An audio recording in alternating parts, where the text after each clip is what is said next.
Osama bin Laden তোরা বোরা থেকে নারীর অজুহাতে পাকিস্তানে পালিয়েছিলেন সিআইএর সাবেক কর্মকর্তা জন কিরিয়াকু দাবি।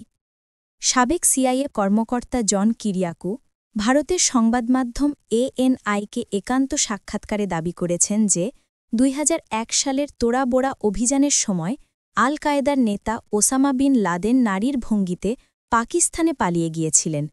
কিরিয়াকু ১৫ বছর সিআইএতে কাজ করেছেন এবং পাকিস্তানের সন্ত্রাসবিরোধী অভিযানের প্রধান দায়িত্ব পালন করেছেন।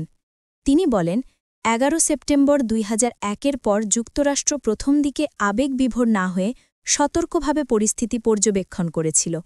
আফগানিস্তানে বোমা হামলা শুরু করার আগে সিআইএ ও মিলিটারি ১ মাসের বেশি সময় অপেক্ষা করেছিল।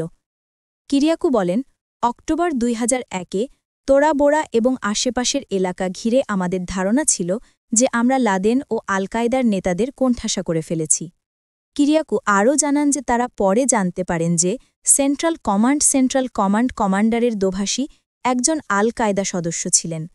ওই দোভাষী পরিচয় লুকিয়ে মার্কিন সেনা হিসেবে ঘাঁটিতে ঢুকে পড়েন এবং এতে লাদেনের পালানোর পথ সহজ হয়েছিল। কিরিয়াকু বলেন, দোভাষীর মাধ্যমে লাদেনের পক্ষ থেকে সময় চাইয়া হয়, প্রথমে নারী ও শিশুদের সরিয়ে নেওয়ার সুযোগ চেয়েছিল এবং তারপর তারা নিচে এসে আত্মসমর্পণ করবে।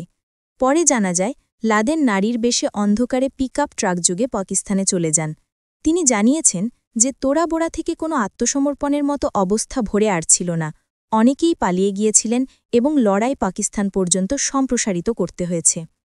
কিরিয়াকু পাকিস্তানের তৎকালীন প্রেসিডেন্ট পারভেজ মোশাররফের সঙ্গেও যুক্তরাষ্ট্রের ঘনিষ্ঠ সম্পর্কের কথাও উল্লেখ করেন এবং বলেন যে যুক্তরাষ্ট্র মোশাররফকে শক্তভাবে সমর্থন করেছিল। সম্প্রতি জানা যাচ্ছে যে ২০১১ সালের মেতে যুক্তরাষ্ট্র পাকিস্তানের অ্যাবোটাদাদে একটি গোপন অভিযানে ওসামা বিন লাদেনকে খুঁজে পেয়ে হত্যা করে। কিরিয়াকু এই তথ্য ও অভিজ্ঞতার আলোকে এএনআইকে বিভিন্ন প্রসঙ্গের উত্তর দিয়েছেন এবং তোরা বোরা অভিযানের অভ্যন্তরীণ দিকগুলো উন্মোচন করেছেন।